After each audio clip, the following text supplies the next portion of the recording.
What is up, YouTube? This is Sea Lord here from Team Tank Skull. So I'm gonna finally do a little review on the ban list. I decided, I was gonna wait a little bit, get my self, more acquainted with the way the format's gonna turn out, and then give my opinions. So let's get started on this. So as you guys know, we got Blackwing Gofu being banned, and we got Dandelion being banned, Double Iris, Level Eater, Max C, and Joker being banned, right? So let's start off with Gofu. Gofu makes perfect sense. It's too easy of a plus. You basically get multiple link monsters for free. It just lets you get a little too far ahead, and not to mention the fact that you can also use Gofu in order to synchro into something like Psyframe Lord Omega. So, I genuinely think that it something that we should definitely agree with. Dandelion, that makes sense. Plant FTK decks, plant synchro decks, so on and so forth. Double Iris, I'm still not entirely sure that card should have been banned, to be honest. I get it that they were just preemptively hitting Pendulum Magicians, but I genuinely think that Double Iris could have stayed at 1 and been fine. Level Eater, Level Eater makes perfect sense. Too many combos with it, and too many combos with this and Link Karibo. Now that we can use Link Karibo, Maxi, Maxi is either a one of or a none of. You can't have it. Well, really one, none, or 3. There's no 2. Even at 1, it's really kind of a sacky card, actually. Banned or unlimited. That's where the card should be. But it being banned, I can agree with it. I don't really like Max C, and I hated having no choice but to run it. Next is Skullcrbat Joker. That makes perfect sense.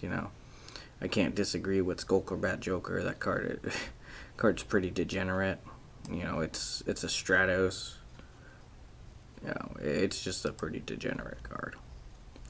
Alright, and then nothing else, was banned, which is kind of nice. I feel like there are a couple of cards that could have came off the ban list. I'm a very big advocate for Harpy's Feather Duster to come off the ban list.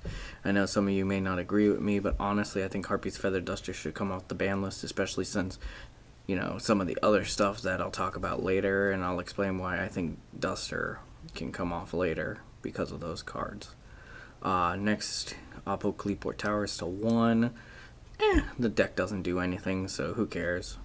Grinder Golem to 1. Honestly, I think Grinder Golem should be banned, but it at 1 is a nice start, so we can't complain. It's a good start. Let's see. Damage Juggler to 1. It's not going to do anything at 1. It needs to be at 3 to really do anything, in my opinion. No one's using it right now. You look at the way that the format's shaping out, and no one's even touching it right now. Firewall to 1. Anyone who didn't agree with this card going to 1 just does not know how to play Yu-Gi-Oh! This card is too degenerate, and it's unfair when you have multiple Firewall Dragons and you do some of these insane loops. But yeah, that's my opinion on him. Next is Monster Reborn. So Monster Reborn, this is a card that I really don't care about being on or off the list. It's not as strong as it used to be. We have so much monster removal and stuff, Oh, I'll Monster Reborn this card. Okay, activate Bottomless Trap Hole. Or I activate Monster Reborn. Oh, I activate, Solemn Judgment. Something like that. It's just not as good as it used to be. I can understand why some people think it's a degenerate card. It's a very sacky card sometimes, but honestly, with what we have in the meta right now, with how the meta is shaping up, I think this card is perfectly fine at 1, and it'll probably stay at 1 for at least one more list. Next is Spiral Resort. I don't feel like I should have to explain that one, but if you don't understand, this card being at 1 really puts Spiral in check. It makes it so that they're not so nuts. And then, for the last card that got limited, Solemn Judgment, I don't see why anyone would argue against this card being at 1. It's always alive unless you have 1 life point, and if you have 1 life point, you already put too much, into it. But no, it's a good card. It at 1 is great. Doesn't need to go anywhere else. It's either a banned or at 1 card, and I'm happy with where it is, and I'm happy with what it does. Alright, nothing new onto the semi-limited list. It's kind of nice to see that there's, 8 cards on here? 1, 2, 3, 4, 5, 6, 7, 8. Yeah, only 8 cards on here, which is really nice.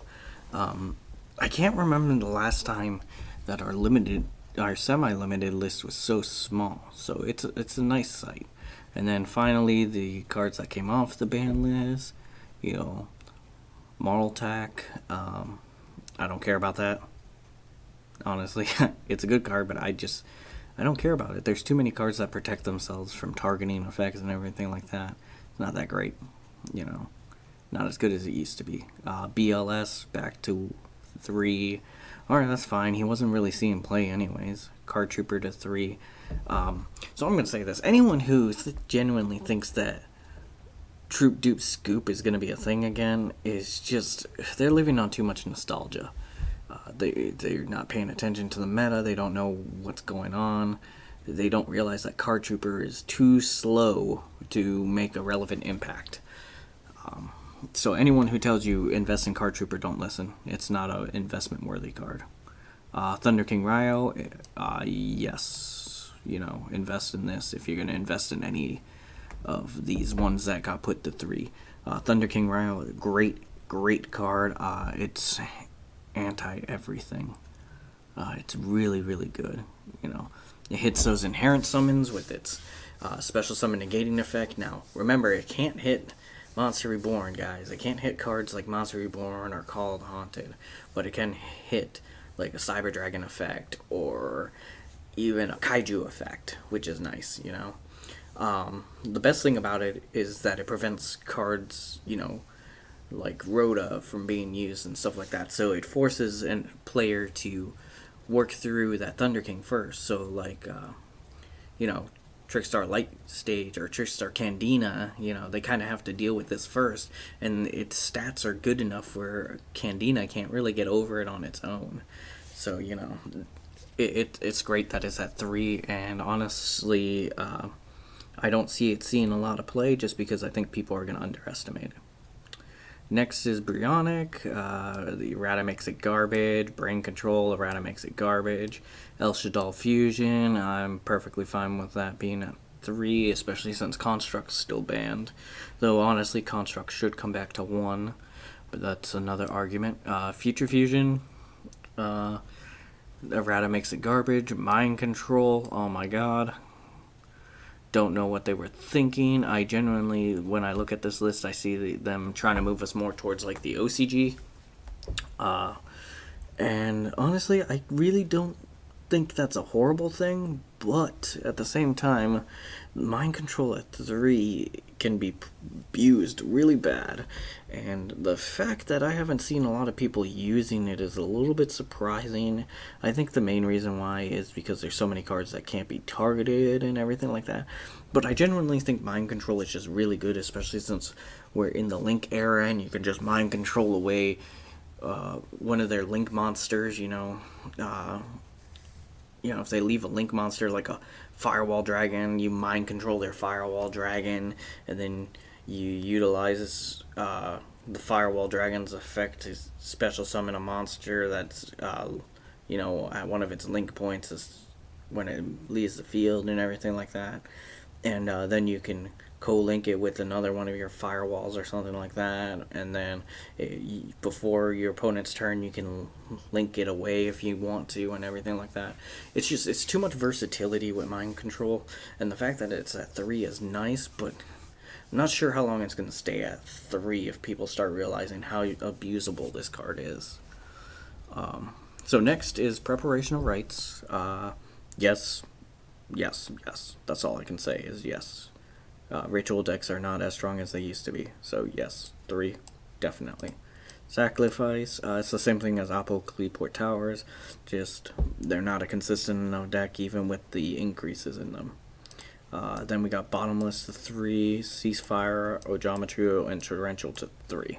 So I think a lot of people seem to be forgetting that back row has one major flaw to it, and that's the speed of the back row.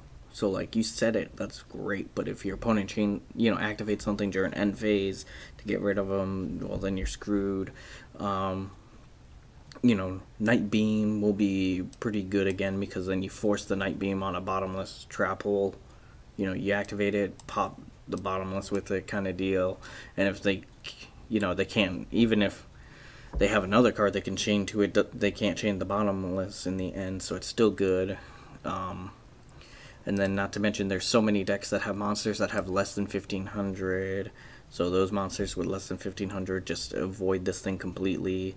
And then cards that can't be targeted or destroyed or anything like that by card effects, they get over this kind of card. There's so many ways to get over this card, it's not even funny. It's nice to see it at 3, but cards like Denko Seka exist, and I genuinely just don't think that people should invest too heavy in too much back row.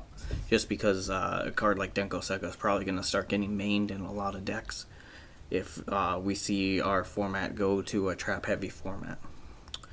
Then we got Ceasefire and Ojama Trio. I'm lumping these two together because they're basically the same thing. Only used in Chainburn. Not as strong as they used to be.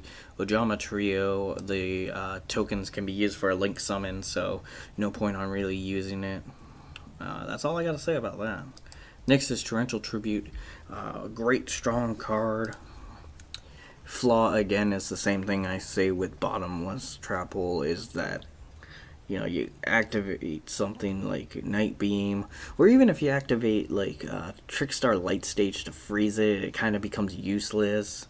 And then when Light Stage forces you to either activate or add to hand, since a monster wasn't summoned, you can't, activate or send it to discard.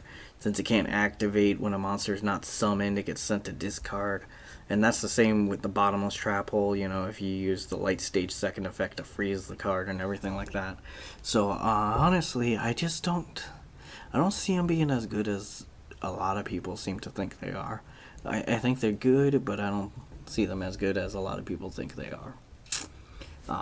A lot of initial responses, I think, were just a lot of nostalgia on most of these cards. And I think when it comes to ban lists, we should always give ourselves a few days to look at them and everything like that. I get that a lot of people, want to know right away what they should be doing and everything like that. But no, you kind of hurt yourself and you kind of hurt the other tubers and everything like that.